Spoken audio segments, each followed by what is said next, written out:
south winds 10 to 15 knots. Bay and inland waters slightly choppy to occasionally choppy. Thursday night, southeast winds 10 to 15 knots with gusts up to 20 knots, becoming south 5 to 10 knots after midnight.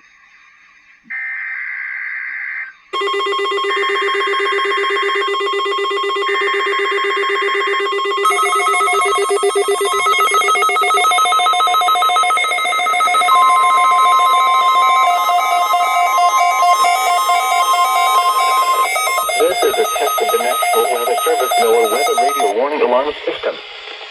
This test is conducted every Wednesday between 11 a.m. and noon local time, unless there is severe weather in the area, in which case the test is postponed until Thursday. Again, this is only a test. There is no severe weather in the area at this time.